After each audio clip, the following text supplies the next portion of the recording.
Hey, what is up, everybody? We are live. We are live. I'm sorry I'm 10 minutes late. I do apologize for that. I was stuck in traffic on the way back home because I was out and I came back and I was late. I was walking back. But here we are. Here we are. We're 10 minutes late. It could be worse. It could be worse. So apologies for that, but we'll get into this. So in today's episode of Renaissance Radio, we will be reacting to, I don't know if you've heard about this YouTuber or not, but if you watch my stuff, you probably watch his stuff too. We're going to be reacting to Luke Stevens' AC Mirage conspiracy theory. Now, I've not seen this at all. It's a long video, but I've heard that it's very interesting and there's a lot of points. So we're going to be reacting to it, going to be watching it. We're going to be taking in, what he's saying, and we'll pause it here and there where I can add my own thoughts. You guys can add your own thoughts in the chat and we can kind of get a discussion, a debate going to see what we think. So again, I don't know what to expect, but it should be interesting. It should be interesting.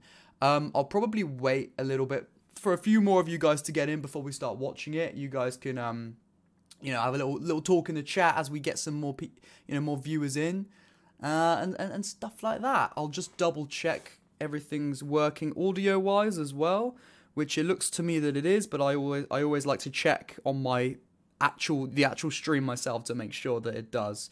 So let's have a look. We got an ad, which is good for me, I suppose. Yeah, we're good. All right, so it says there's 3 of you guys in at the moment. 65 Fire Red says check. I don't know what he means by that, but maybe he was checking to see if his internet was working. I don't know. But yeah, we'll just chill for a bit. But yeah, I think it's going to be an interesting one because, as I've said, I've not seen this video. So I don't know what his conspiracy is, but what I did do is I had a little skip through. I didn't listen, but I had a little skip through just to hear it. Sorry, to see it. And he was drawing up a graph or something. So there's obviously a lot to this. So I'm curious. I guess we can just get into this. Yeah. I really wish I had my chat. Oh, I can get up the chat on my actual phone. So then if you guys say stuff, I can still see. That's a good idea.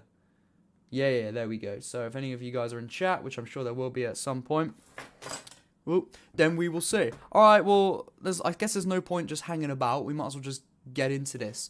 So as I said, this is Luke's conspiracy theory, and we are going to react to it, add our own points here and there, and discuss that sort of thing. So, oh, by the way, let me know if you can hear it okay and stuff like that. It took me ages to sort out the audio. That's why we couldn't do this last week, but I think we're going to be good. I don't think there's going to be an echo because I tested it and I think we'll be fine. So Assassin's Creed Mirage we'll is without a doubt one of the weirdest games in recent memory. Not because the concept doesn't make sense, not because the developer doesn't know what they're doing or has like a really weird history, though they sort of do, but primarily because of how they've gone about announcing it, showing it off, gameplay, all of this stuff. It's been very, very, very weird. What we know right now, as I've said many times, times, the game is coming some point this year. We know that it's supposed to be a return to form, and that's kind of it. We haven't seen gameplay. We've seen a cinematic trailer. We haven't seen what the actual minutia of the game looks like. They've said like they're focused on social stealth. They're focused on what made the franchise great to begin with, but we still don't really know much. So in this little breakdown with you guys, my goal is to discuss and figure out how much we actually know about Assassin's Creed Mirage. Yeah, I mean, he's right. We literally know nothing. So he's right there, and I guess that's what this video is going to be. Rather than conspiracy, it's more, or maybe it turns into that. But so it sounds like it's going to be kind of looking into information to see what we know, which is nothing. He's right. It's nothing. It's I'm curious to see what he's going to find because he's right. We've literally seen nothing. We've been told things like it's going to be a return to form. It's going to be this. It's going to be that. But where are we going to see this? The CGI trailer does not. Oh my god, I'm absolutely an idiot. I didn't Oh, mate, I'm sorry, guys. I didn't press the react button. There we go. I'm so sorry. I'm so sorry. You guys were meant to be seeing this. You were meant to be seeing this. I do apologize, but at least I realized that right at the beginning, not like all the way through. Yeah, we're not just gonna be listening to it. We're gonna be actually watching it. I apologize for that.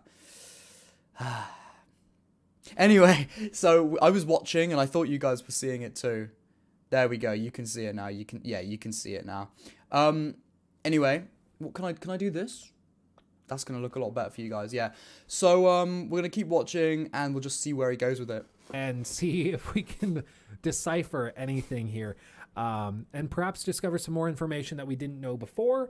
To do it, we're going to investigate some different interviews. We're going to look at who is the creative director for this project. We're going to look at which studio is developing it.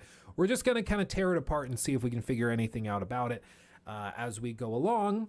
And we're going to have a good time doing it. Are you guys ready?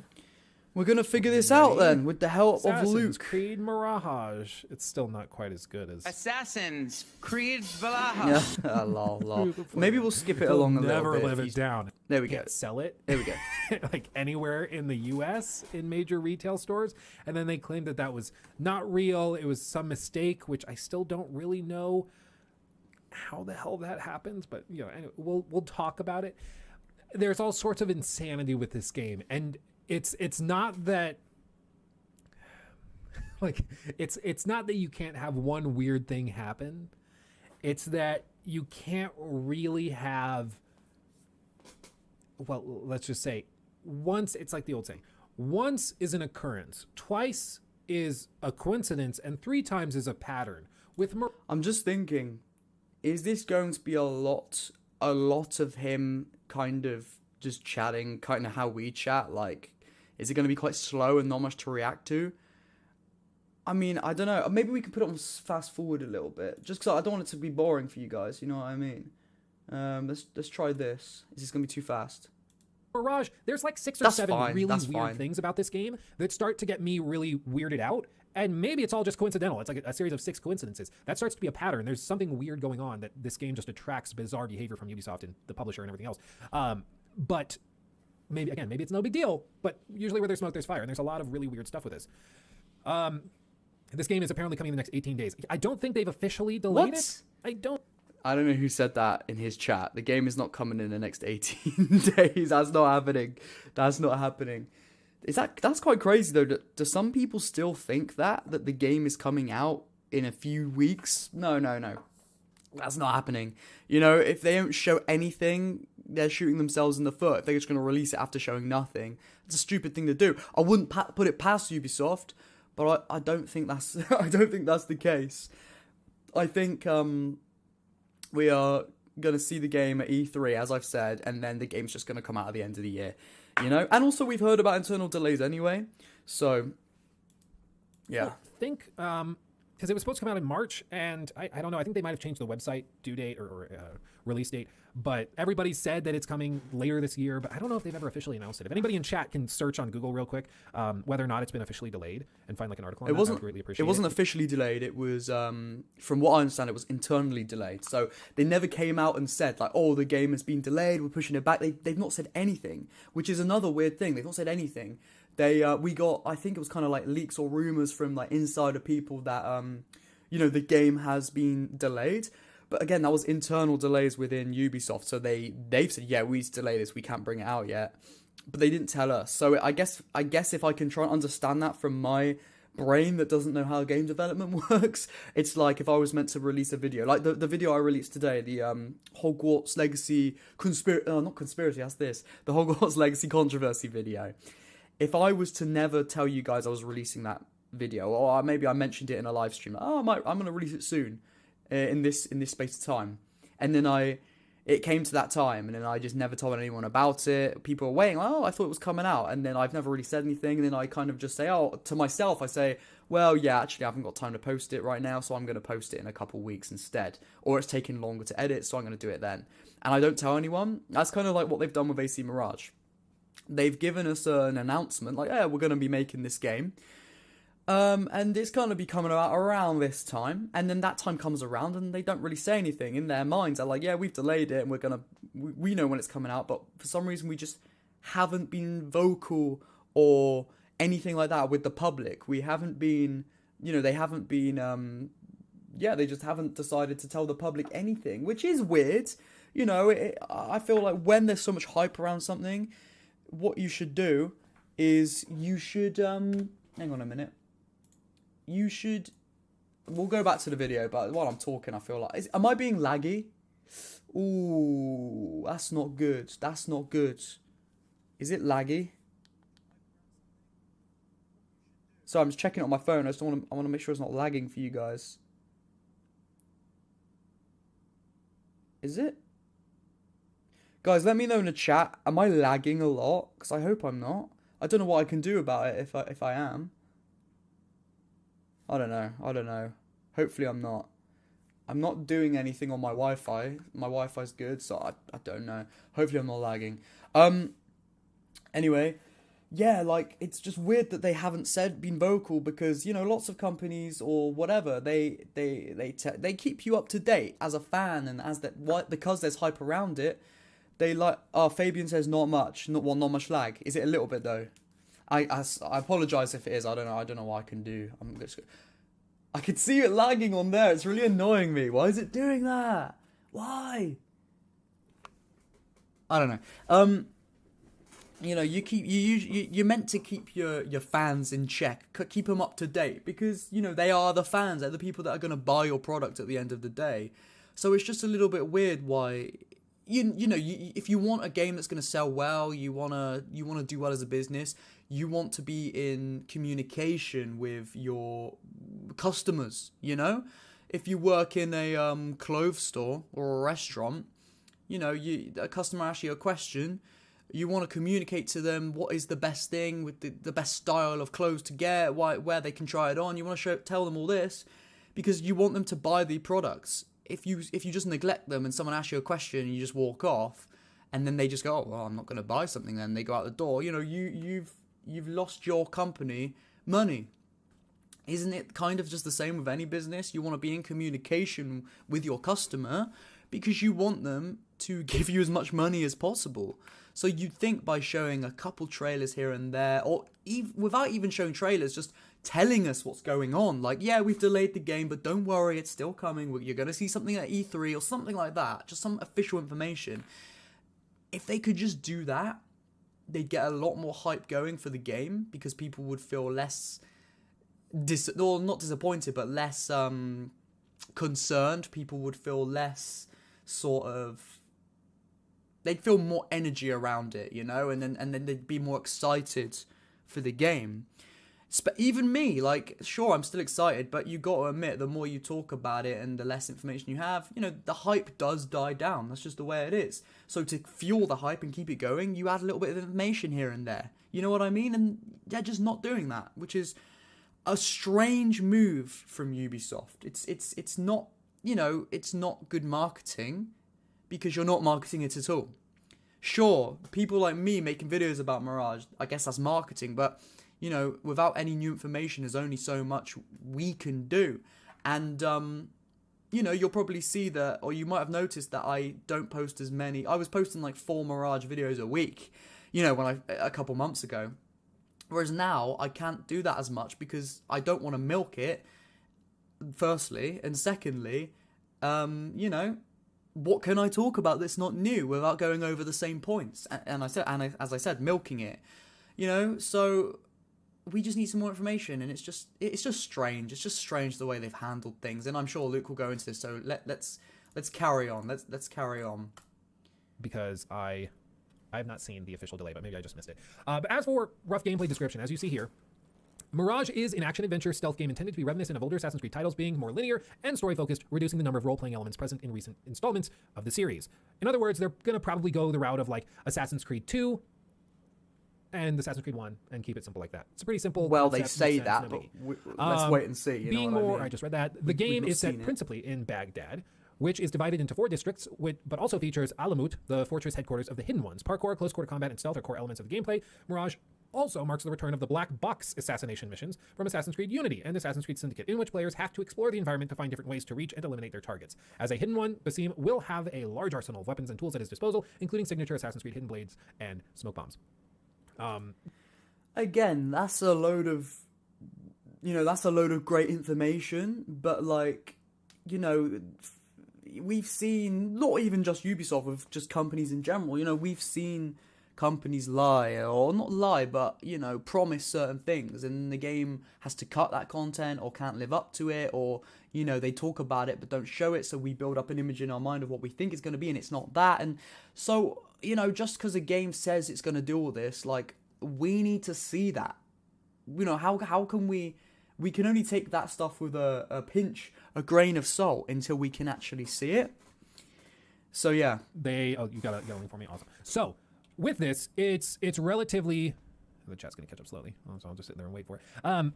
It's pretty straightforward. This is a difference in approach that we've heard of in recent months specifically, but it's been in the works for a while. Basically, what Ubisoft I think realized is that trying to have the one crazy successful game doesn't really work great. Like, hold on, let me pull out MS Paint.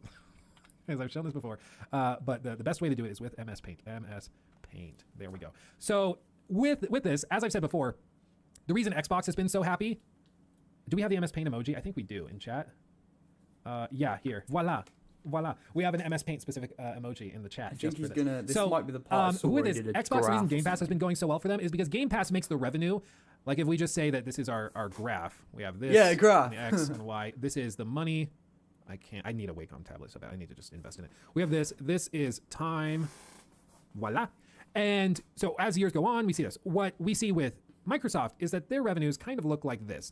It's pretty steady. It's a smooth line, and it goes up over time as more people sign up, but nothing too crazy. What PlayStation has been doing, for example, is something more like this, where they have some very varied months of revenue and a couple of huge spikes when they have exclusives do very well. Right. And then they might have a major exclusive that does very well, and it kind of goes like this. Right. So it's two fundamentally different approaches to revenue. One tries to hit the ball out of the park with these major $70 releases that come every once in a while, but when they come, people buy them at full price, and then you get crazy amounts of cash all of a sudden. But when you don't have major releases coming, you're not making very much at all compared to the steady flow of hundreds of millions of dollars coming from Game Pass, where people are paying each month regardless of whether you've had major releases or not, right? With Ubisoft, this blue is what they've been doing as well. They experimented with Ubisoft Plus, Ultra, Platinum, whatever the crap it's called nowadays. They change it like every other day. Yeah. At least it seems that way. But they have not had a lot of success with their subscription model, which is why they've started bringing their games to Game Pass to try and bring it more closer to the screen line. But what I think they've realized is with games like Assassin's Creed Valhalla, you're talking about aiming for a big spike like this, and you'll remember Assassin's Creed Valhalla had a huge... Yeah, well, I feel like with games like Valhalla and Odyssey and stuff, they're trying to get that sort of green thing shown on the graph. They were steady, and that's why they have microtransactions. That's why they keep the game, live service. They keep it going. They add updates because they want a steady flow of income and player base from their games. So I get that. But I suppose, their games can be more like the green graph. But overall, as a company, they have these spikes. Yeah, I get it.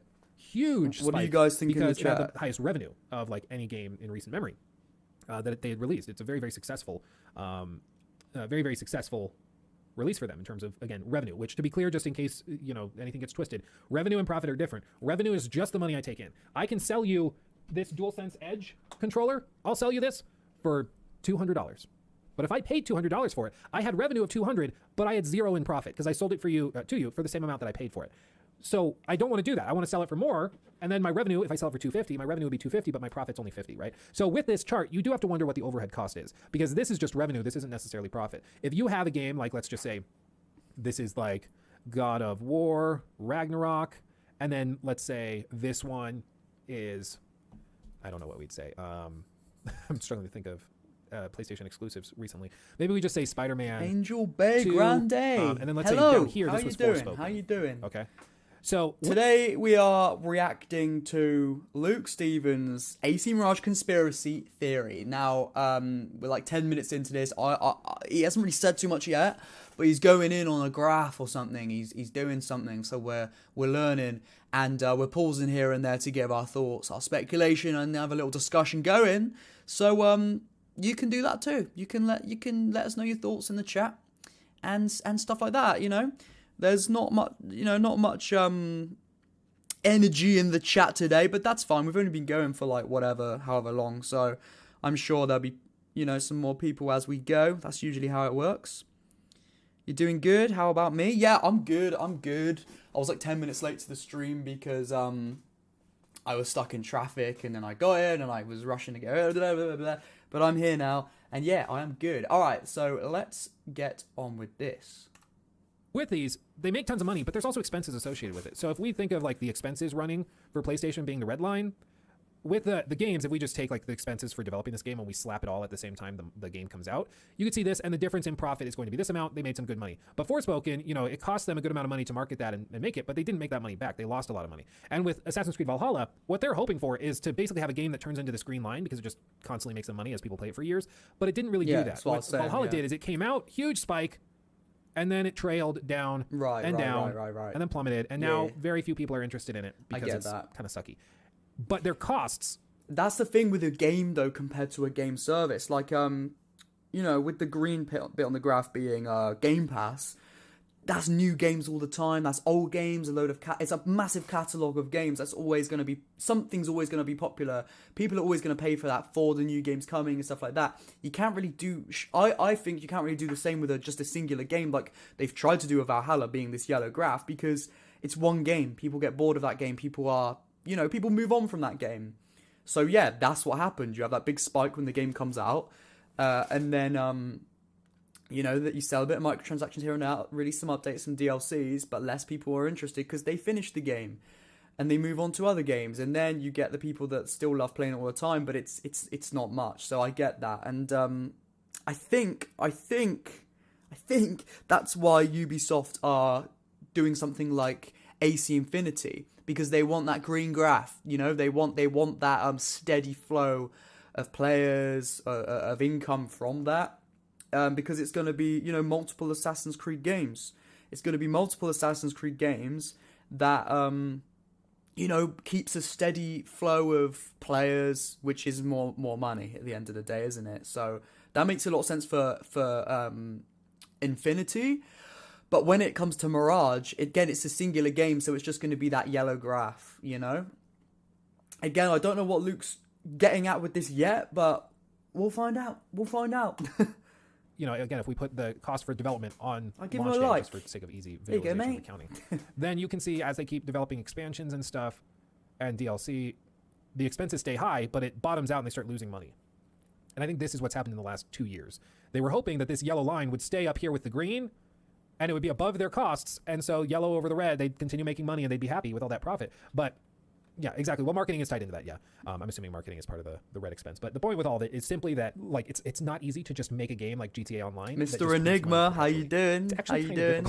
We're reacting today. You can't just make an Assassin's Creed game that is flooded with content and expect it to be a successful game. And I think they realized that even though Valhalla had an amazing amount of content, people got bored with it and gave up on it and stopped playing. And so then, in turn, the game kind of died, and most people... An amazing amount of content doesn't equate to good. What is it they say? It's not... Blah, blah, blah, blah, blah. It's not... Oh, my God. Quantity over quality. It's quality over quantity, isn't it? Just because something is a lot doesn't mean it equals good. That's what I was trying to say. And that's what Mirage suffered from. Not Mirage, sorry. I'm so used to saying Mirage. That's what Valhalla suffered from, The game being huge, loads of stuff to do because they want people playing all the time. But it just doesn't work like that if your content's not good, They made the game in the idea, like what was shown with this graph, they made the game... One sec. They made the game with the idea that they want to kind of have this longevity, but they didn't make the game to be a good game, Derby, however you want to say it, Derby, McDevitt, I don't know. He writes a good story, and they go, that's good, but we're doing a game like this, so, your good points will have to be stretched out and this and that and stuff like that. So, you lose creativity when you move into a product, when you turn art into a product, I suppose. And I get it. It's a company that's trying to make money and survive in the climate of today. But, your games can suffer for it. And from what we've seen, are pointing, but you can't see it on screen, but from what we were looking at with that graph, you know, it doesn't always succeed because the people get bored, people move on, and people can see through sort of what you're doing, you know, we can see it. So it's one of those things that you got to do it right if you're going to do it.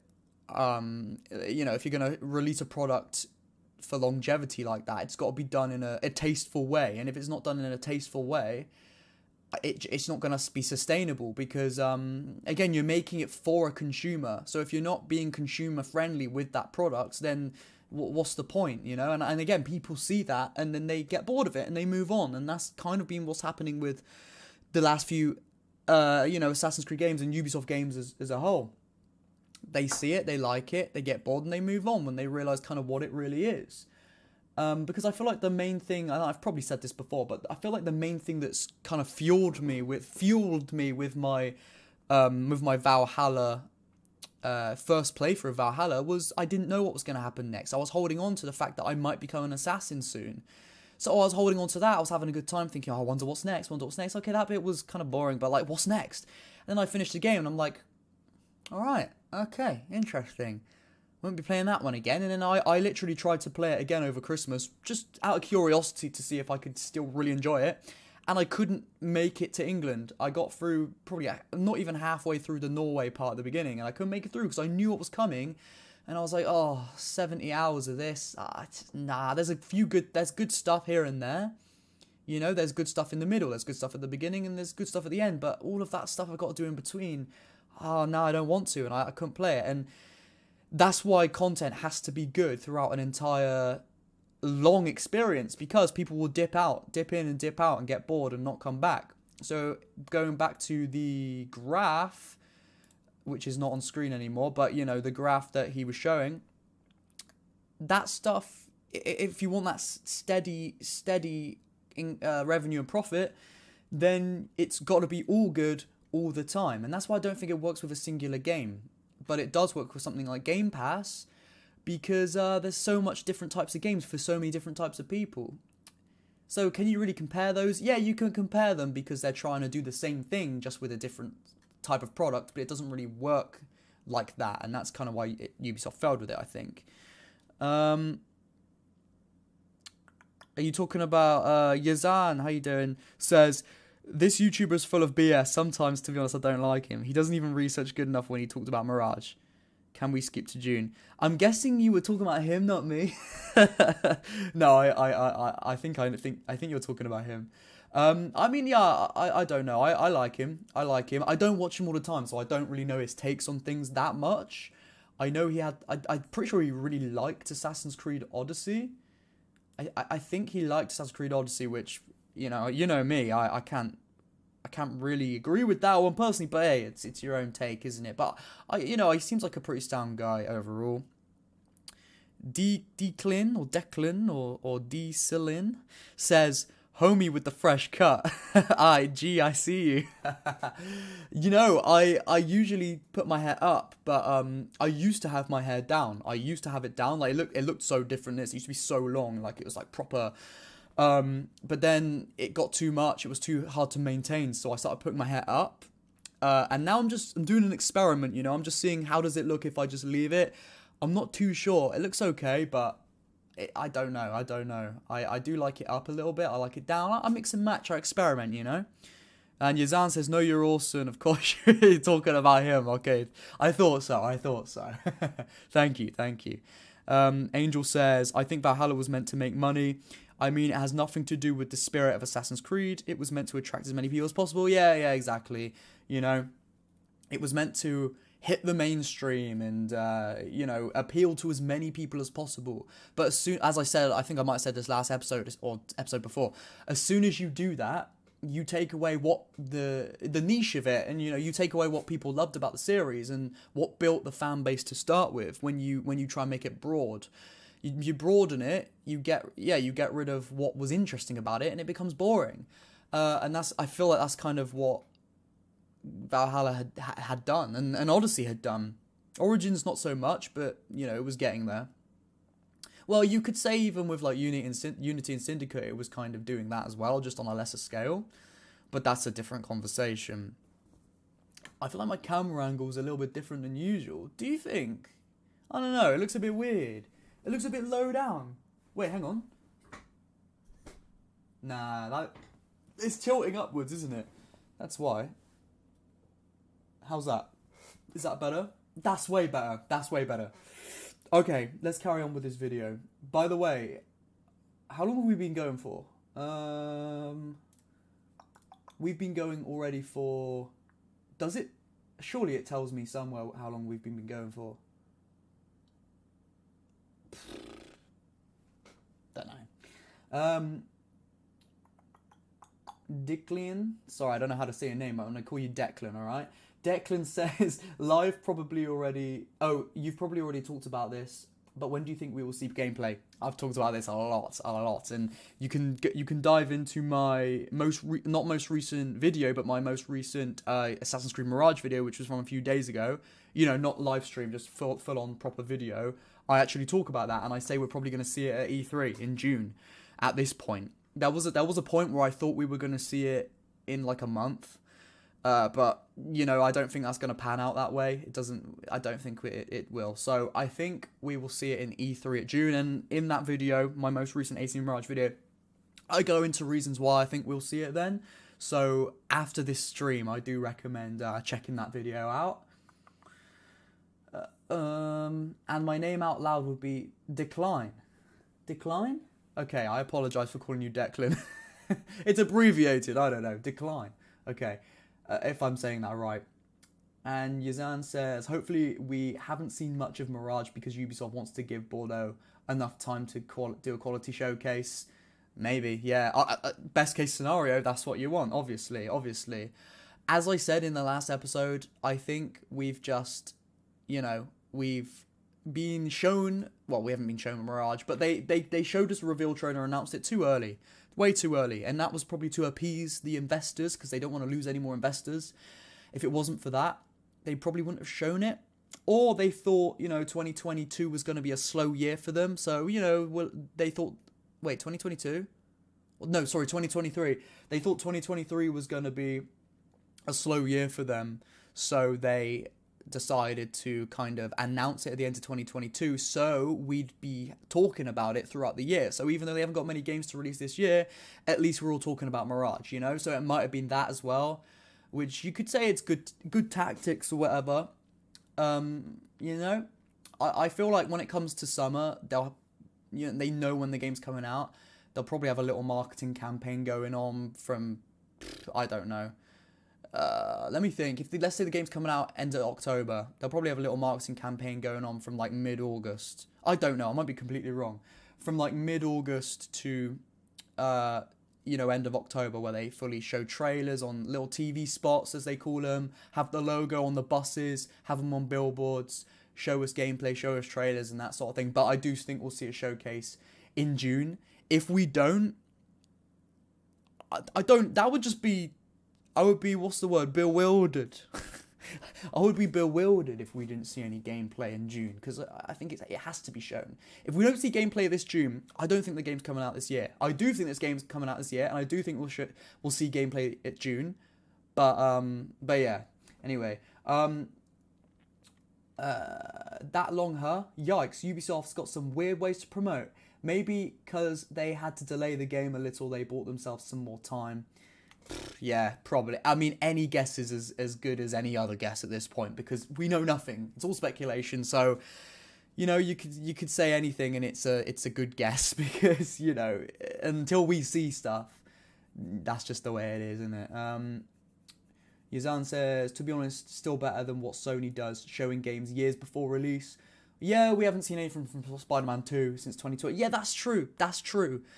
You know, it's not just Ubisoft that can be pointed at for this type of thing. It's a lot. Think about Cyberpunk. That game was announced in, was it like 2012, 2013, and it came out in 2020. Sure, the game wasn't finished in 2020, but that's neither here nor there. It was announced in 2012, 2013, and it didn't come out for almost 10 years or 7 years or something. You know, so companies do this. It's Elder Scrolls 6, you know? That I feel like that's kind of different because that's such a phenomenon that, you know, that we knew it was coming anyway, so that was kind of just to say, look, we're going to be working on it. That was a little bit different with Elder Scrolls 6, but with Starfield, though, you know, that didn't need to be announced straight away, or did it? That's another conversation, and if we want to get through this video, we better carry on reacting to it, to be honest with you. So let's get back to this. Play it. Most of them watch like JoeRaptor. If you ever are wondering how many people play it, just go to one of JoeRaptor's videos.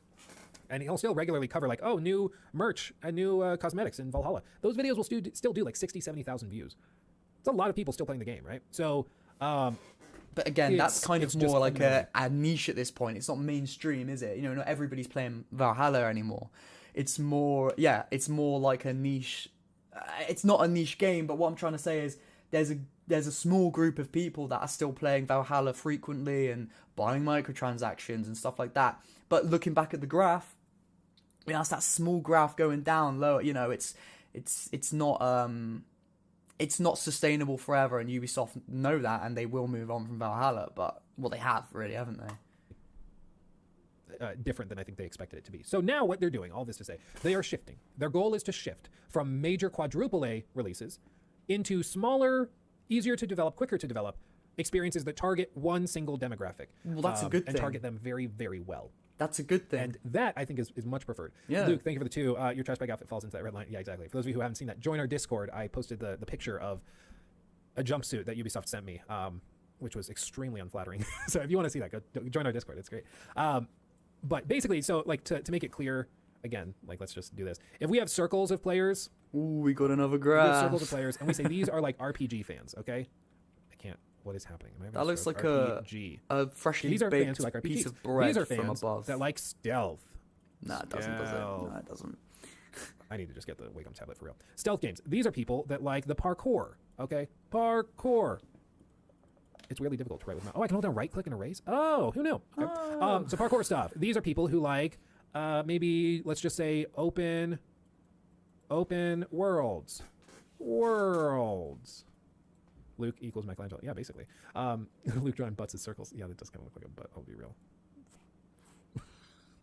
I'm mature. So with this, there is a little bit of overlap. Like some people who like RPGs also like stealth, also like parkour. So some of these circles technically like should be overlapped a little bit, you know, into each other. That's phallic. I'm not feeling comfortable but right now. What Ubisoft has tried to do in recent years is they've tried to just make Assassin's Creed Valhalla. Assassin's Creed Valhalla. And they tried to just encompass all of these groups with a massive game. The bigger this circle, the more expensive it is to develop and the longer it takes, right? But what they're doing now is they're making games like this gray one that target the stealth players. Or that target stealth and parkour. Yeah. When originally and then they make this red game that targets the RPG and open world players. Yeah. And then maybe somebody likes parkour RPG, and they can target this group with a separate game. So they're targeting more specific groups, excluding other groups of players and fans, but they're making smaller, leaner experiences that target specific groups while excluding others. Oh, that's a good thing. That's a really good thing, because that's what they used to do, you know, with the whole idea of an Assassin's Creed game from the beginning wasn't this huge history game for anyone to play. It wasn't like that. It was, let's sit down and decide what game we want to make. We want to make this mysterious sci-fi-esque game that's also surrounded in history. As well as that, we want to debate sort of ethics and philosophy, and we want to make a story that can encompass all of that stuff. It's going to be stealthy and sneaky, and it's gonna be, you know, the gameplay is gonna match the story and the characters, and it's gonna make sense. Whereas years and years down the line, that it gets more convoluted with each game. Valhalla comes out, or let's talk about Odyssey, because that's less to do with Assassins and Valhalla. I'm sorry that this chair is squeaking so much. I think it's falling apart. Anyway, stop. Oh my god, it's really annoying. Stop. Thank you. Okay. Stop. No, okay, we're just gonna deal with it. Odyssey, you know, as I said, it gets convoluted, and then, you know, Odyssey comes out, and it's got nothing to do with Assassins. It's just run around and get skill points and kill people, and you play it. The developers of that game sat down and thought, what game should we make? Well, let's make a game that makes a lot of money and we can sell microtransactions. And the way we can do that is we can add lots of enemies around the world that have like kind of damage sponges where you hit them and hit them and hit them and you level up and you grind and you go here. That would be really good because a game design like that is going to bring us in a lot of money and it can last a long time. You know, they originally thought, okay, let's make, with ACT1, how can we make a great story and tell it well and make a great game within that? And then with the later ones, they were like, how can we make as much money as possible? So it's good that they're going back to these... Wait, if I'm in the corner, am I pointing that way? It's good. It's good that they're doing a graph like this, that they're making games, you know, more niche like this, because they're going to be going back to what, you know, they're going to target people for what they like more, like they did with the older games. That's a good thing. You know, as he's drawn in the thing here, on the little graph or diagram, whatever you want to call it, they can target these things. And Mirage is going to be, you know, targeting the, I guess the three there, stealth, parkour, and probably open worlds too, in the way of, not the way of Valhalla and Odyssey, but in the way of having that big city to explore that we liked in the older games, I guess. But it's mostly stealth and parkour, and I guess you could put story in there, if it's a more linear story and that sort of thing. So, or linear, yeah. So, you know, it's a good thing. It's a good thing. Again, though, I want to see this. I want to see this be put into play, because maybe you guys can let me know in the chat what games from Ubisoft have done that yet, have moved back onto this more, you know, more niche sort of approach. Because Far Cry was not that, in my opinion, from what I know. I don't really know what else games they've released, to be honest with you. I don't keep up to date with them as a company. Avatar's going to be a broad game that tries to sell to tons of people. You know it is. It's not going to be niche, I don't think. That can get away with it more, though, because it is such a mega IP, you know? And it's a movie, and it's the first time moving into a game, so they're going to want to appeal to just people who like the film in general. But then again, you could say the niche is Avatar itself. I don't know. It's, again, as I say a lot, it's another conversation for another day. Yazan says, to be honest, I don't understand why some separate RPG from other elements. I mean, we can still have better stealth and parkour while having an RPG, but I guess there's more effort when doing a massive map. I mean, I get what you're saying, like games like The Witcher 3. You know, that's an RPG. I mean, it doesn't really have stealth, but, you know, it's an RPG that has all these different things. Or Skyrim, completely different type of game than the games we're talking about, but it's got stealth, it's got this, it's got that, and it's an RPG. You know, RPGs can do lots of things. You can have stealth RPGs, you can have stealth and combat RPGs. Yeah, I guess with Ubisoft though, that's good when it's a good RPG that can do these things. With Ubisoft, it's more how much can we do and how much can we make money from doing that stuff? How broad can we make it? You know, and a good RPG that does all these good things isn't thinking, how broad can we make it? They're thinking, we really want to make a good game that does all these good things. So I think that's the difference with a company like Ubisoft and a company like, well, CD Projekt Red, I guess you could say, before they made Cyberpunk and, you know, hit a ton of backlash, like with The Witcher 3 and stuff like that. They say, we want to do all these things, let's make a good game about that. Not, we want to make a lot of money, let's do all these things so that we do that, you know? I guess it's a different mentality. You know, your game will turn out a certain way based off of the mentality going into the development. And that's not just, it's not just that with games, that's the same with anything. I make a video if I have a completely different mentality. You know, a video like my Assassin's Creed Bloodlines video where it's all fun, it's all games, you know, it's a bit of fun. You sit down, it's lighthearted, you have a bit of fun. Whereas my video that I posted yesterday or last night about Hogwarts controversy video, that's a much more serious topic and it's more informative, and I have a different mentality when going in and making it that you know, molds that project, that video into what it is. I'm not trying to say my videos are as good as massive games, I'm not saying that, but I'm just saying you can kind of, it's always helpful to apply what you understand and kind of put that onto other things to help you understand it, and that helps for me. So, I don't really know where I'm going with that, but yeah, it's all about the mentality, and I feel like Ubisoft haven't had the right mentality so far. So even having more niche, going on for more niche things like this, I guess it all still depends on the mentality. Are they doing it because they feel like this is their only choice, or are they doing it because they want to make a good game that will in turn sell well? You know? And I get it, companies are always going to think about money first because they have to. They're a company, and if they want to keep making games, it's just the way it is. I get that. But it's all mentality. It's all the level at which you look at things and stuff like that. Let's carry on. Instead of trying to do this blue blob that tries to make everybody happy, because frankly you can't make everybody happy. Yeah, exactly. When you try to make everybody happy, you're a jack of all trades, master of none. And in large part, this blue, ultimately, because you don't do the open world well, you don't do the stealth well, you don't do the RPG well, you don't do the parkour well, because you can't do everything well. It's like Todd Howard said, you can't do everything, but you can do anything in game development.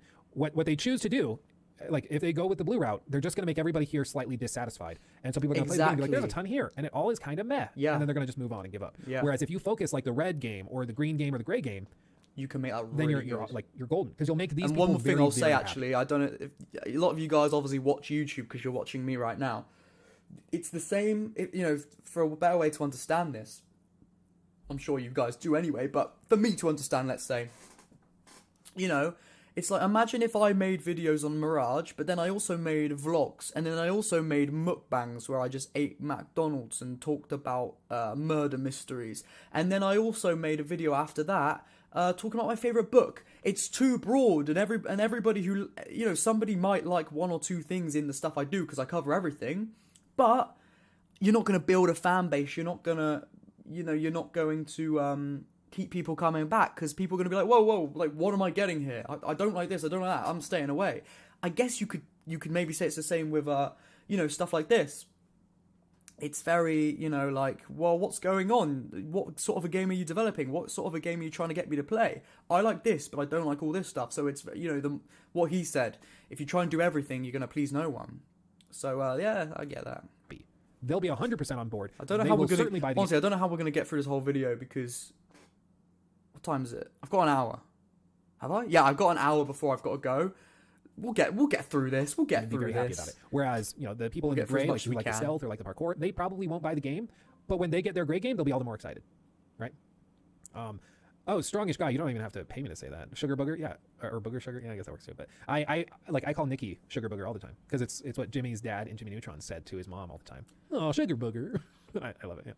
Yeah. Very flattering. Okay. She does not like it, but I'm my own man. I don't care. I do what I want. Catch me outside. How about that? Catch me outside. How about that? Do you think this is what they're? Does he have like an edited version of this? Let me just check. No offense to him. I'm sure he's making jokes, and I'd be laughing away if I was watching this in my own time. But I wonder if there's an edited, condensed version that he's posted, because that would be a lot more helpful for us to watch. Would it be on his main channel? Let's have a look. I'm guessing he probably hasn't, but it's worth having a look, isn't it? When did this come out? It came out 9 days ago. Yeah, he hasn't. This is the only one. That's fine. They're doing. They're moving from the blue circle to the green circle. There we go. Does that make sense? Could have just started with that, but here we are. Anyway, inhale my own crap. Okay, so the premise of what they're doing now makes sense. It makes sense that they want to move on from the jack of all trades, master of none approach they've had in recent years, because it's just frankly not working. While there are a lot of people that love Assassin's Creed Odyssey and Origins and Valhalla, the overwhelming majority of players have gotten burnt out on it, and that tied with the extreme expense of putting that game together, it just stops to make sense pretty quickly. It becomes inordinately expensive and, like, honestly prohibitively expensive. So they've decided to start working on this smaller game and project to try and build a smaller group, make them happy while also saving on costs and appealing to a smaller, more niche group. Now, the company that's putting it together is Ubisoft Bordeaux. Okay, Ubisoft Bordeaux was founded in 2017 in, go figure, Bordeaux, France, and serves as primarily a support studio and collaborates with Annecy, Paris, and Montpellier studios on future titles. The studio is headed by Julien Mayo. Sorry, I accidentally opened somebody's message, so I had to reply. And Ubisoft Bordeaux has more than 300 employees as of May 2021. Now, since then, it appears that they were tasked with this project. Now, the game's director is a guy named, I think, Stefan. I'm not actually sure how to... Stefan Boudin, I think. Let's just look up Stefan. Because I've said his name in videos before. And let's translate. Was he the game director? So, as you can see, he's worked at Ubisoft for 17 years. Started on AC Mirage as creative director in June of 2021. What else has he done? So a year and 9 months. Which, honestly, isn't that? That's not that long. I don't know. It could be that that's when they honestly I'm going to started. pause it in a minute. That's not crazy. Say my long. thoughts. And what we've heard from, I believe, Jason Schreier, I think that's who we heard it from, is that this game originally started as a major DLC expansion for Assassin's Creed Valhalla. Yep. And so what it seems happened is that this guy came on in June of 21, which would seem about right, about a year into the post-launch support for Valhalla. And he was going to do it as a DLC. He came in and said, I mean, honestly, less than a year, right? Because wasn't it like September or November of 2020 that it... Yeah. So I get that. So basically what I think he's probably going to say is, can you guys still see that when it's full screen? Yeah, I'm sure you can. He worked on Valhalla's Wrath of the Druids, which was a DLC. And I think Ghost Recon Wildlands Year 2 and Mercenaries is basically more content. So he's only really been content directors of DLCs, which makes sense that he was going to be content director or creative director, no, content director of AC Valhalla's DLC, which would have probably been called Mirage or something. And then obviously when it got decided that it was going to be its own game, which was probably an experiment for Ubisoft, like, oh, let's turn it into a game and just see how that does. They thought, we'll just make him creative director because he's already been working on it. And that's probably for him, that's a promotion. Like, oh, let's go. This is the first time I'm being creative director. So fair play to him. He's been there 17 years, which is that's a healthy sign. It's a healthy sign because he's been there 17 years. He's been in the company that long. He knows what's what. He's been working on games that long. He's experienced. Obviously, he hasn't worked on a fully fledged game before, as lead or as director, which you could say is a worry. At the same time, though, 17 years experience, it's a lot. It's a lot of experience. The only thing that potentially worries me, and I could be wrong, is he's worked on Valhalla Wrath of the Druids and Ghost Recon Wildlands. Now, does that mean he's ever worked on an Assassin's Creed game before Valhalla? I don't know. And Wrath of the Druids was... Well, I started it and I got so bored and thought it was so bad that I just didn't finish it. I finished the Paris one, Siege of Paris, and I didn't mind that one. I thought that was a bit of fun, bit of something to pass the time. Wasn't amazing, but the black box missions were fun. But I didn't play Wrath of the Druids. I couldn't get through it. I got to like the first town and I spoke to some person and I was like, this is so dreadful, and I stopped. But he worked on that. And, correct. If it was good, tell me if it was good. I'll be open to hearing about it. You know better than me if you've played it, because I basically haven't played that DLC. The reason it worries me is because is he gonna look at Wrath of the Druids and be like, that's what makes an Assassin's Creed game Assassin's Creed? There's fighting, there's mystical things, there's mostly just fighting though, and leveling up and having warriors characters, like, and making sure that history is the forefront.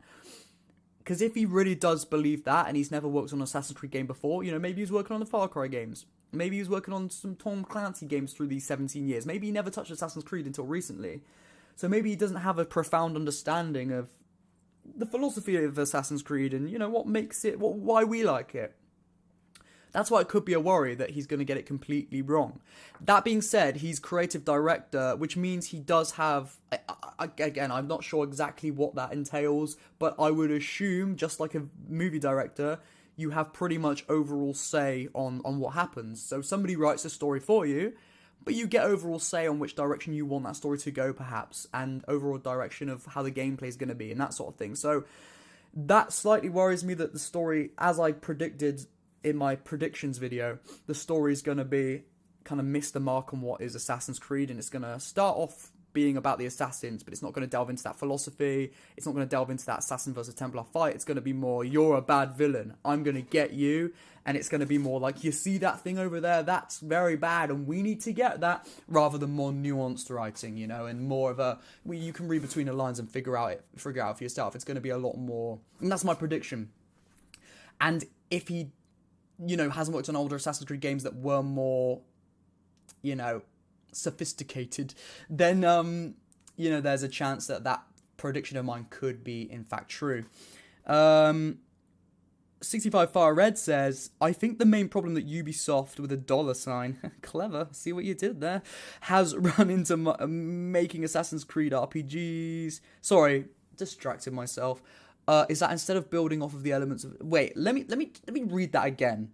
I think the main problem that Ubisoft has run into in making Assassin's Creed RPGs is that instead of building off the elements of an Assassin's Creed game, they make an RPG first and then try to make it an Assassin's Creed game. Well, yeah, that's exactly it. Like trying to make a square peg fit in a triangle hole. Yeah, that's a good analogy. And the thing is, I think it goes even deeper than that. I think it goes, let's make lots of money. Okay, well, that's going to lead us to making an RPG. Okay, let's make an RPG. Let's do it over the Assassin's Creed brand, because the Assassin's Creed brand is going to make the most amount of money. And it's a little circle, little back and forth there, you know? I think it's kind of like that. So yeah, that's a good point. And yeah, so anyway, let's get on with this video. Valhalla came out, I think. So honestly, not that far into Valhalla's support. He came in, started working on AC Mirage, which was going to be an expansion. It kind of grew and turned into this standalone thing. By the time it comes out, it probably will have been in development for about 2 years. Now that's pretty short for a game now it is. From a major studio like this. You're talking about 2 years. It is pretty short for a game development, of course. But look at all the Assassin's Creed games. A lot of them didn't have much development time. Look at Brotherhood. I could be wrong off the top of my... We'll just look it up. We'll look it up. Let me go back to my face and hello, and then I'll come back to the screen in a minute, because I'm pretty sure Brotherhood had a development time of like 11 months. Sorry, I'm typing one hand. Assassin's Creed Brotherhood. I'm spelling it wrong. Development time.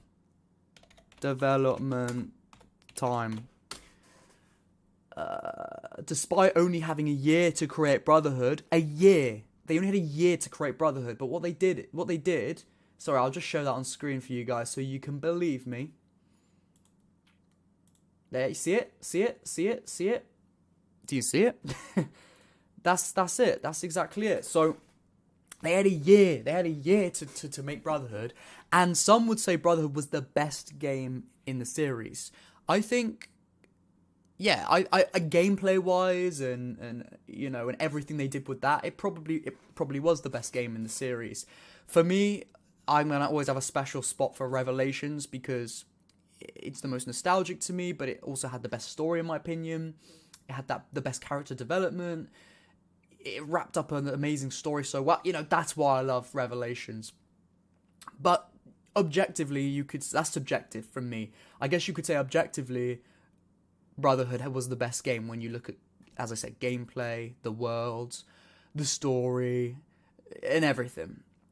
And that had a year to be developed. This game has had double that time. So I don't really think that means much when it comes to with development time, when it comes to if the game's going to be good or not. Because, you know, as you look at that and you say, okay, well, you know, there's proof that they can still make a good game in that time. So I don't know what Luke's about to say, but yeah. Turnaround time? I mean, that's quick. Yeah. The studio working on it primarily seems to be a team of about. At the same people. time, though, it also could mean that the game's not very good. To put it in perspective, Assassin's Creed Valhalla had a team in the realm in terms of total people who touched that game. Thousands of developers worked on it. And then Yazan now shifting it. Yazan says, I hope I'm saying your name right, by the way. I do apologize if I'm not. Says Revelations even less. Yeah. Yes, because it originally started as a 3DS game. And then they looked at it and they thought, let's turn it into a full game. Very reminiscent of Mirage. It was originally going to be a DLC. Let's turn it into a game. So, you know, looking at the past, it's not completely a bad sign that this game was once a DLC and now it's not. And now we haven't had much time to develop. We've seen it with Brotherhood. We've seen it with Revelations. And those are two amazing games. So, but obviously it's a completely different time for Ubisoft. They operate completely differently now. And there's a lot of new people working there, and this guy's been there a long time, but he's his first time working on an Assassin's Creed game as creative director. So it could be different, but it's, you know, you've got to take it all into account and see what you think, I guess. What do you guys think? Anyway. We'll still have the help of the rest of Ubisoft, but the primary dev team is way smaller than Assassin's Creed games normally have. So we're talking about a tiny game in comparison to what they've done before, which, again, could be great. But I think it's going to be such a major step down in scope from what they've previously done. Oh, it's yeah. It's going to be a little shocking. It's so Zerg, that's a very good question. Yeah. It's going to be a shock to some. It's going to be a smaller game. I think it's going to be on the scale of Revelations. You know, I remember when Revelations came out, I was a wee 10-year-old, and even me as a little 10-year-old thought, wow, this game is short. But I loved it so much. I wasn't sad because it was so good. And it didn't need to be any longer, I thought. But it was a lot shorter. It was the first game to have 9 sequences, where the other ones had like 14 or 13 or 12. Obviously not counting AC1, which was memory blocks. But you know what I'm trying to say. So it's like, again, it might be a really short game. And with the last few games being up to 100 hours, but around 70 to 100 hours... it's going to be a shock for some people that have come in with the newer games and they're going to be expecting something like it. But, you know, with anything new or different, there's always going to be an initial shock, and then it kind of plateaus and people get used to change. You know, it's just the way it is. So I don't think that's too much of a worry, to be honest. Well, it could be. But I don't know, it doesn't worry me too much, but I'm kind of past the point of getting worried at this point. I just kind of accept it'll be what it'll be, you know what I mean? Like, if it's shit, I accept that. I'm not saying I will just take that and be like, oh, I'll still love it anyway and praise it. No, I give it fair criticism where criticism is due. But you know what I mean? I'm not going to get upset if it's shit, because I can't be bothered. I can't be bothered, you know? Not again. But then if it's good, then great. If it's just okay, then I'm going to be pleasantly surprised, you know what I mean? And again, I'm not saying that means you can just settle for it being okay. But what I'm trying to say is, it'll be what it'll be. And could it be, Yazan says, if it's the same size as Revelations Unity map, I will be more than pleased. Odyssey, open, empty, repetitive world was boring as fuck, despite some beautiful views. Well, yeah, that's the thing. You can make a beautiful world, but that doesn't make it fun and engaging. So yeah, I'm with you there. It's going to be a Valhalla reskin with gameplay features taken out. That's the risk with this. The only way this game works, I can see that, is if they are adding back in, hopefully, high-quality parkour systems that they just stripped out of the game. You go back and play like Assassin's Creed Syndicate, Assassin's Creed Unity, and then you play Valhalla, and you see just how simplified and dumbed down the parkour is. It's crazy. Nowadays, when you really shocking. think about it, it's like the system doesn't even really exist anymore. Legit, So if they add back in some of those systems somehow, that would be great. I would greatly appreciate that. If they really leaned into the social stealth, stuff like that, again, systems that they used to have that they stripped out, that could be awesome. And who knows, maybe that is easy, relatively at least easy to do, because they already had those systems, and it seems like they just didn't check the box in the engine for enabling that game. Yeah. And people say, oh, but Valhalla's a new engine. I don't think it's a new engine. I think they've always used the same engine. It's just they update that engine and they overhaul that engine, you know? Unity, I'm pretty sure, is the same engine. Correct me if I'm wrong, but I'm pretty sure it's the same engine as Valhalla. So, you know, they can add good parkour into Mirage, and if you know, there's still there's still similar animations in Valhalla. Like when you're going across a rope, you know, like a tightrope type thing, and you're looking for enemies. You just going across tightrope. He does the exact same animation as in Unity, from Valhalla to Unity. Exact same animations, which mean the same parkour animations could be in the game. It's just they made a world that didn't work for it, so they took it out, I guess. Valhalla's engine ain't bad. Yeah, it's optimized well. You know, Odyssey and Valhalla might be shit, but the engines are optimized well, so it's not technically a bad thing if Mirage is in the same engine, which it will be.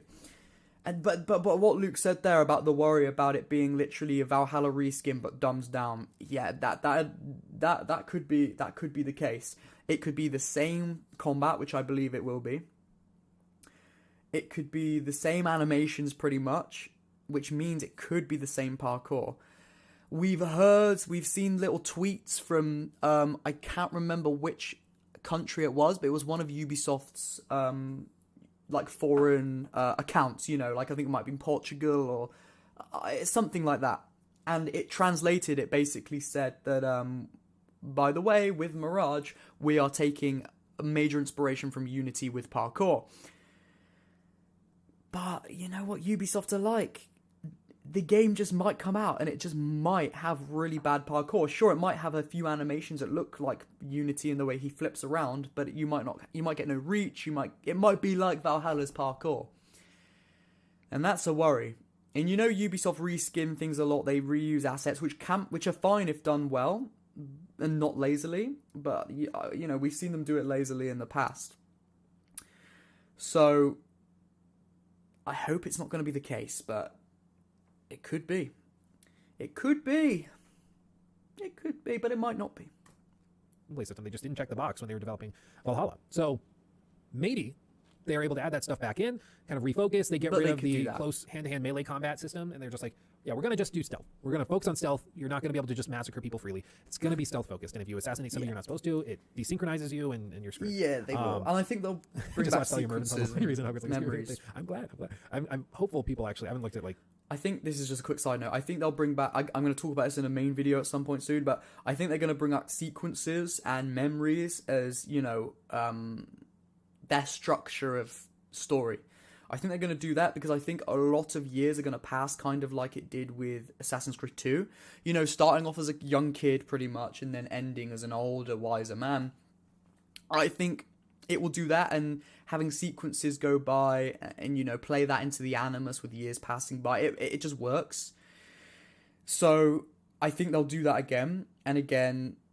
You know, they're going to... Despair. No.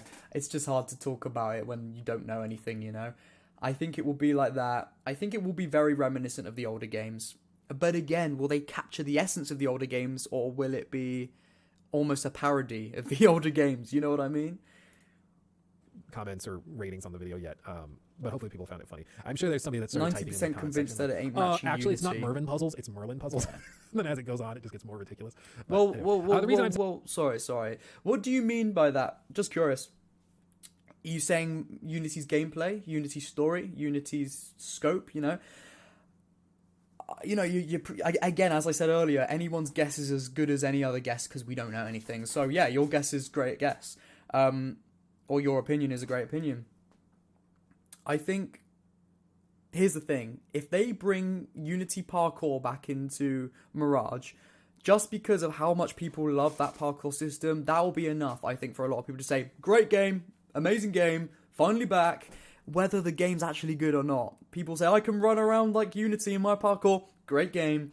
I do think that's going to be the case. So, honestly, if they just bring back Unity-style parkour, I think a lot, not everybody, not me, but a lot of people will just overlook anything else that's bad about the game or good about the game. They'll just, you know how many videos, and I will be guilty of this because, I will be making a ton of videos on Mirage, and I probably will be guilty of this, but do you know how many people are going to start making Mirage parkour videos? It's going to be plentiful. It's going to be so much. It's going to be crazy.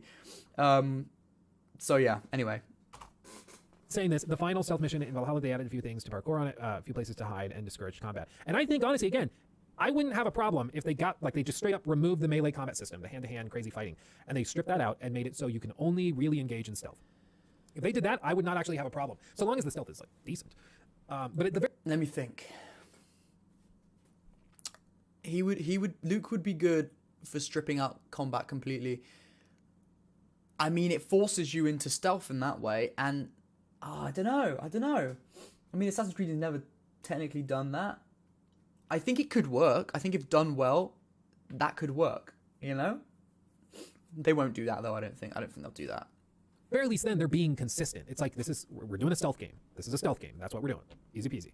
Then I'm down. Yeah, they want to make a stealth game, but at the same time, I think they're too scared to commit. I think Ubisoft are a company that are scared to commit to one big thing, and that's why their stuff ends up not being that good, because they're scared to commit to one good thing. They want to do a little bit of everything. So even though this game's going to be more niche towards a action-adventure with stealth elements, it's going to have stealth elements and it's going to have combat elements.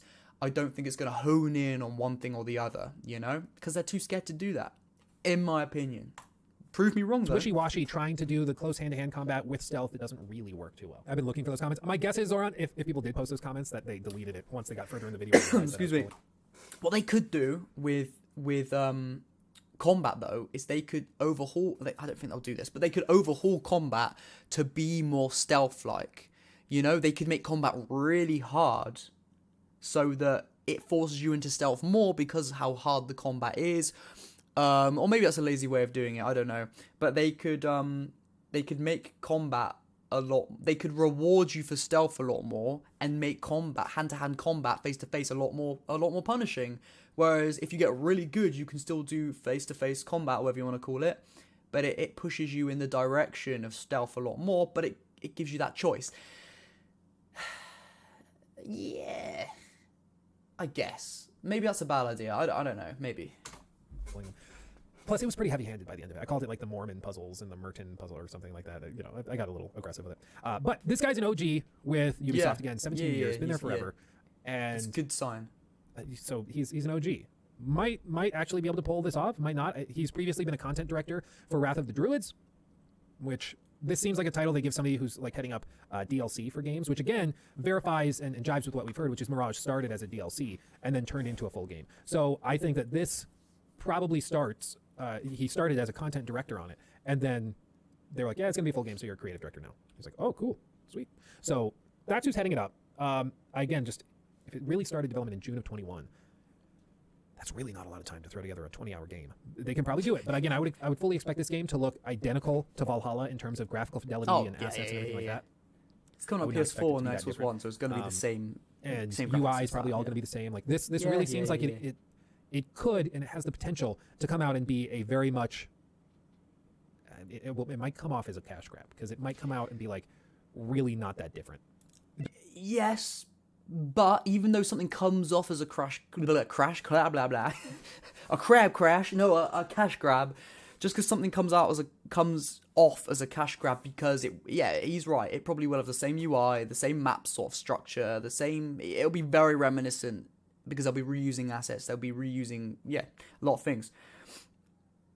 Over time, though, if it is genuinely a good game, over time it will still do well. Even though it might be perceived as a cash grab to start with, it will do well over time. Look at Star Wars Knights of the Old Republic.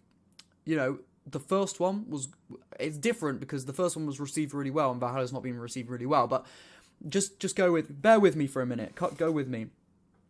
KOTOR 1 was a great game. KOTOR 2 came out, they reused assets, they only had a year of development or something like that, very similar. It was very, it used all the same UI and everything. It was like a reskin of the first game, but the story was really good, the game was really good, and it took what KOTOR 1 did and just made it more in-depth, better, more interesting, more engaging, and of course, KOTOR 2 had its own problems. It was rushed out and there was a lot of cut content. There was a lot of bugs. But if you play it on PC now, which restores all of that cut stuff and fixes the bugs, in my opinion, and I've played both extensively, I do have a video coming out about the second one soon, in my opinion, it's a much better game than the first one, and it's more beloved to me, even though it reused assets and everything. So, and I don't know, because I was like, when it came out, I was probably like 4 years old, or 5 years old or something. But when KOTOR 2 came out, it might have been seen as a cash grab, but now it's completely beloved. So, he's right. But that doesn't mean it's going to perform bad or be bad, And I'm not saying he is saying that. I'm not saying Luke is saying that. But yeah. Just Assassin's Creed Valhalla, but they removed melee combat. The parkour still sucks. The combat and stealth systems are still like really, really minimalistic and bland. I hope that's not the case, but that certainly is a possibility with only 2 years of development.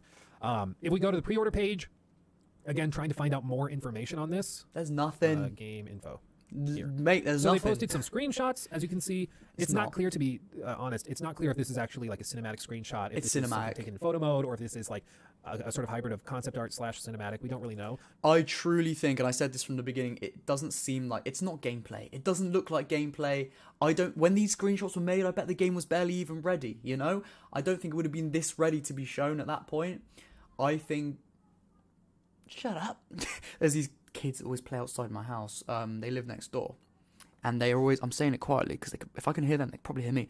They play football outside my house, but they're so annoying. They're always screaming, having a go at each other, crying, falling over. And I'm like, and also, they go onto my front garden. What are they doing? Just because it's next door to the house doesn't mean they have the right to go onto my front garden. I don't get it, and it pisses me off. Like, I bet they're on my front garden right now. It's really weird, and sometimes the dad that lives next door with the kid sometimes hang on a minute, he goes onto my lawn as well and plays football on not my lawn, my front lawn with the kid, and I'm looking out the window like, what are you doing? That's my front lawn. Get off. But I'm too scared to say anything because I never say anything. But I give them a look. I look out the window. I make it awkward for them. They don't seem to care. It's really weird. Really, really weird. What do you guys think about that? Does anyone have any Oh shit! No! Guys, I just disliked my own video by accident. I don't know, I found that so funny. Oh, something in my eye. Oh god, we're derailing. There's something in my eye. God, I just pressed dislike by accident on my own stream. Oh, that's funny. Sorry, we're going to get on with this now. We're going to carry on. I've only got like half an hour left, by the way, before I got to go. So we'll see if we can speed through this. This screenshot looks to be like an actual screenshot, but again, it's just hard to tell. If you look at this to me, you look at like the texture quality, the lighting quality here. This looks to be in-game. So I would say this is probably in the game. I get what he's saying, but you can make content, anything look in-game, you know? Maybe he's right, but I'm looking at this now. Guys, let's take a real look at this. Do you think that's in-game or do you think that's concept? I could imagine, do you know what it could be? And if you, I could be completely wrong, but if you look here at the very sharp lines, it could be, this is in-game, like this is rendered in-game, but then that backdrop is actually a concept image. Because look at that, look at those camels walking, those people walking. Do you think does that look real to you? It looks like art. That's art. Look at those camels walking and the people in the shadows. That's not in-game. Nah, it can't be. And look at that like tent. It doesn't look like it's rendered in game. So I think they could have rendered that and then they could have edited this in Photoshop to make it look like it's all in game. Theory. Conspiracy theory. There we go. I see Mirage conspiracy theory. Game itself. This doesn't look that interesting, but no, it does. You know, who knows? It's a screenshot. You see in the city. But like this is all we've got. Well, and bear in mind, like the reason that this is if we take a point at another weird thing. So the 2-year development cycle is weird. That's very quick. Maybe they can pull it off. Going from a DLC to a major full release, it's not super normal, but you know what, weirder stuff has happened. You know, like you could even point to exactly Zerg, like Assassin's Creed Rogue. You could look at that as an example. Adrian, thanks for coming by, my friend. Appreciate you. But the second and perhaps biggest and weirdest thing is that this game is currently selling a collector's case or a collector's edition, and we haven't seen gameplay. We don't even know what this even looks like. And I've tried to find other games where they've released like full-on collector's editions before we even really know what the game is. And I can't think of another example. I'm sure there are some, but it's not normal. It's weird. It's weird. Other stuff like this actually looks kind of cool. Oh. Got an ad. I got an ad.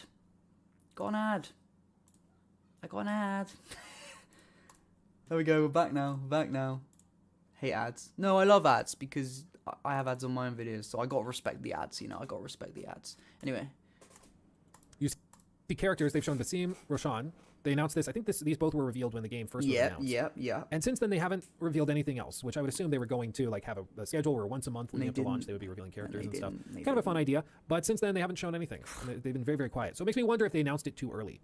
That's what I'm saying. I don't know. As for another really, really weird thing that happened, it was listed as adults only on the Xbox Store, specifically for intense violence, blood and gore, sexual themes, partial nudity, and real gambling. Now, I think this is okay. Let me be completely clear. This is a straight up conspiracy theory. Okay, there is no clear evidence of this. This is me speculating out my ass. Okay, I want to be clear. We love that from you. What I think probably happened, because what the information we have is that Assassin's Creed was announced. They seemed confident about a release date in early 2023, which is why they released the information they did. They released the collector's edition, and they were ready to put it out and make this thing happen. In order to prevent leaks, they usually get a rating on the game as close to the announcement as they possibly can, so that they don't have information on the game needlessly floating around by people who might leak it. So just to be safe, they usually push that back to the last second. And what we know is that I did hear this by somebody who worked as an indie developer, and I asked them back when this first happened. I said, like, does Xbox default like ratings Like if you don't change anything, then it leaves the rating at a set point, and then you have to go back in and change it. Like for me, for my YouTube video uploads, if I don't change anything, I have it set so my titles are just like, I have a big section of like X letters to tell me like fill this in, and then my description box has a template that it sits at, but it's not filled in yet. And by default, my videos are set to unlisted. So if I don't change anything, that's how it'll look. It'll pop in there because that's the default. I was like, is there something like that for the Xbox store when you're listing a game? Because maybe the default just got screwed up and it was listed as adults only. And then maybe like by default it lists these things and it checks the boxes, and some intern accidentally checked all the boxes and screwed up. And he said no. He said all of that stuff has to be manually inputted and it has to be approved. Multiple, like the manager of the project has to sign off on it. It's not something that just happens. So my speculation, conspiracy theory, again, that's not based in fact or reality, is that I think possibly what happened is that they sent Assassin's Creed Mirage off for review for a rating. And they were pissed. They were waiting for the rating until the last possible moment Shit, let's change in order to announce it. They got the rating at the last possible moment before their announcement and saw that it had been rated adults only. And they were like, fuck, and in a moment of panic, some manager was like, we have to show the trailer. It's like our crowning thing. We have to show it. But like we have to go in there and we have to show the rating that we've currently received. So some manager was like, okay, just render it into the trailer. It'll be whatever. They put it in there and then they published it and showed it off. And people saw that it was adults only, caused some outrage and concern among fans. And then they cut it out and said, nope, it's actually, that's not the final game's rating. We don't know how that happened. It's confusing. And they tried to divert.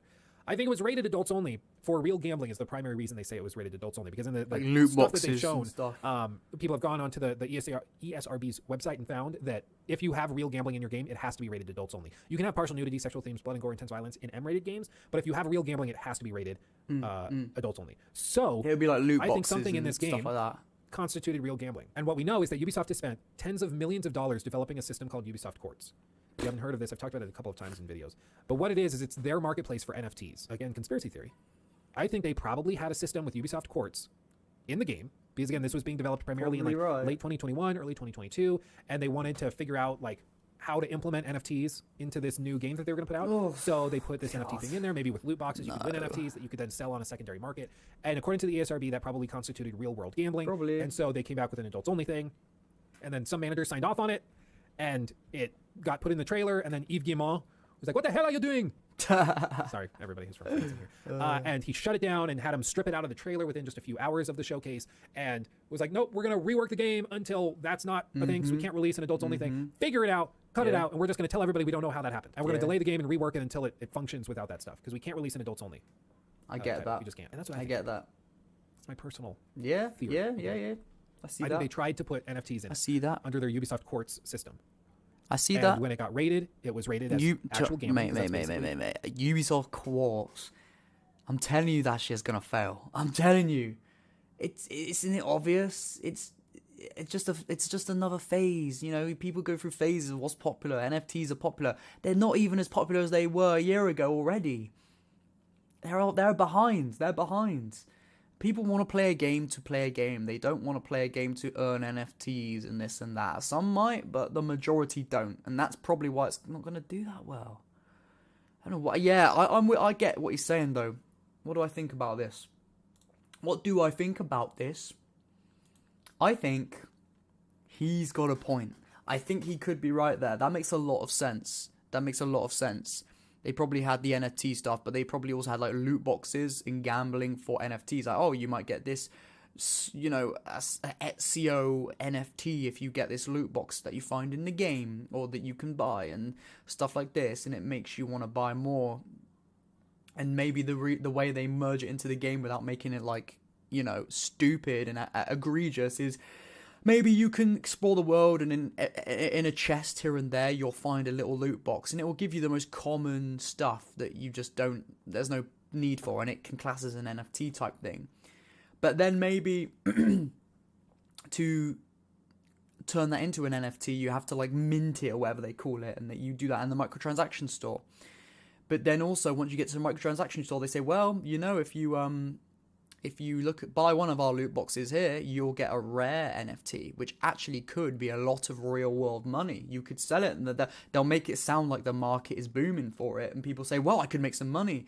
So if I pay $5 for this loot box, there's a chance I can make $500. The chance is very, very low, but there is that small chance if the the NFT market for this Assassin's Creed stuff or Ubisoft stuff in general is on the up. The gambling fact is the fact that you might not get a good one, but also the gambling aspect is that the market can go up or down and you could lose or gain money. Adults only, you know what I'm saying? So I understand that, and then maybe that was a major part of their game, which I don't see. I can't see why it would be if it's just chests you find within the world. So maybe it had to be something a lot more than that. I don't know, and maybe the game was revolved around that a lot more. I don't know. And then they thought, shit, okay, we can't do this. Not right now within this game. Maybe with our next game, but we haven't got long enough to implement this properly and get around that adults only thing. So as Luke said, they then go into, they I'm lagging. Sorry, I don't think I'm lagging anymore. So, then they go into change things with development and change the game, and that's why we haven't seen anything. So that's a good conspiracy theory. I'm probably going to have to not watch anymore and leave it there, but I think, because I've got things to do, places to be, but I think, I see that. I see that. What do you guys think? Let me know in the chat your thoughts, whoever's still here. Because, that makes sense to me, That's not a good thing, is it? That's not a good look for Ubisoft, and that's not a good thing. So, that does slightly concern me, if not concern me a lot. But is that going to be the case? It's a conspiracy theory posed by Luke, and I'm inclined to see the credence in what he's saying, if that's the right phrase. So I don't know. It makes a lot of sense. Whether it's true or not, who knows? I think between September, when they got into that issue, or just before, to June this year, they've had enough time to rework stuff. So I still believe we will see gameplay in June. I still believe we will.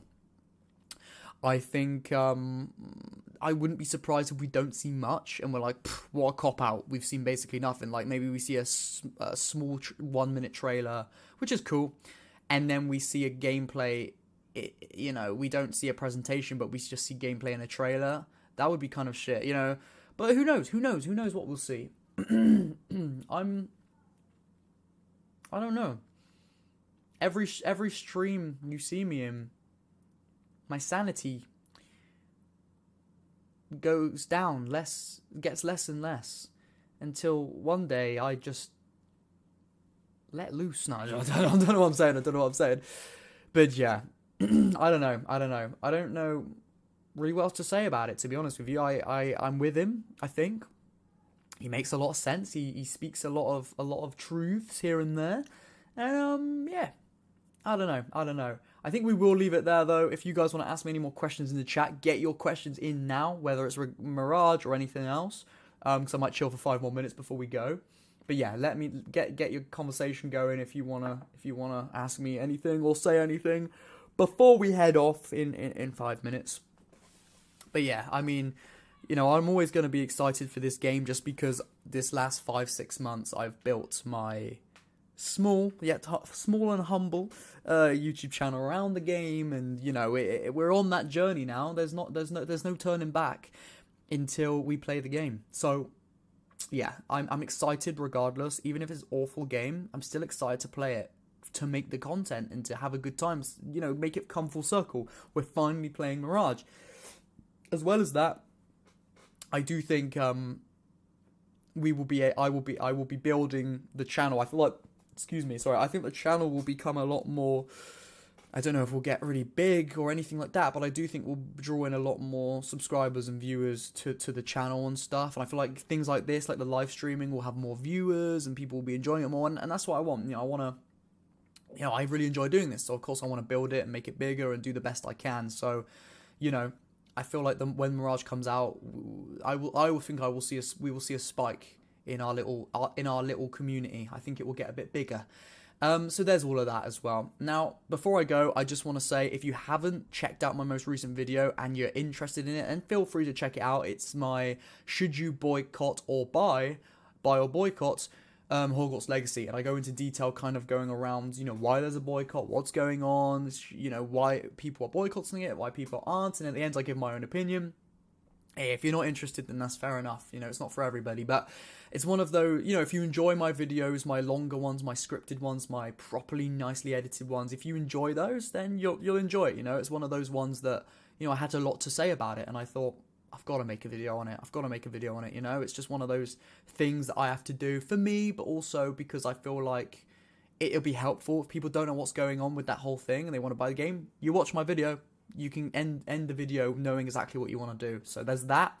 As well as that, something more up your alley probably, Assassin's Creed. I'm doing a video on Assassin's Creed. I'm not going to say too much about it. It's going to be one of those fun, sit back, switch off and enjoy a funny video about Assassin's Creed Mirage. Not Mirage, just Assassin's Creed in general. It's going to involve every Assassin's Creed game. It's going to be a funny thing where we go through and we do things, and it's going to be titled, How Fast Can You Do in Assassin's Creed? And that's all I'm going to say, alright? It's going to be fun, it's going to be exciting. Shall I show you the thumbnail? I'll show you guys the thumbnail. And that's coming, I don't know when that's coming, to be honest. In a week or two, probably, because I'm only right at the beginning of making the video, so I just want to get you guys excited for some stuff.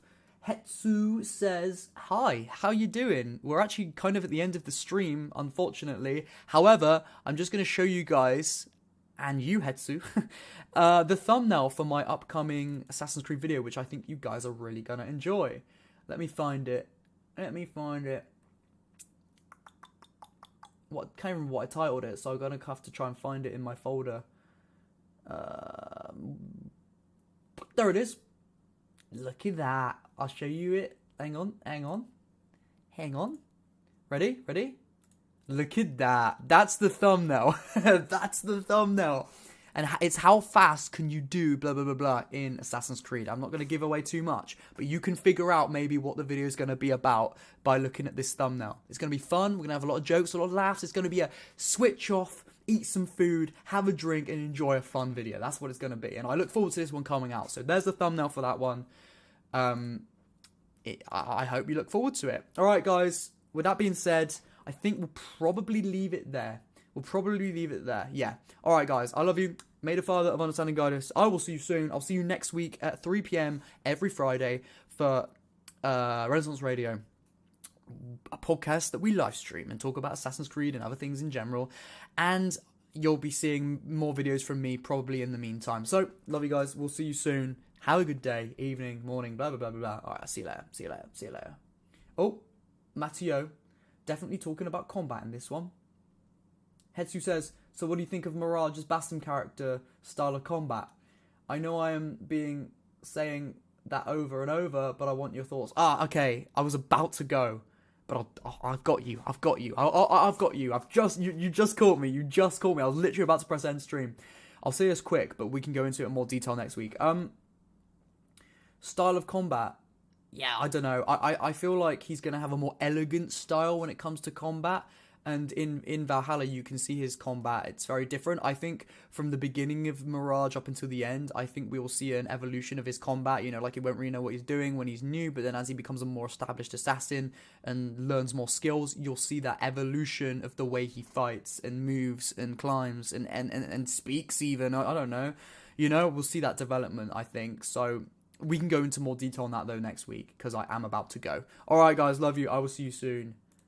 Goodbye. And he says, thank you. No worries. Love you. Bye.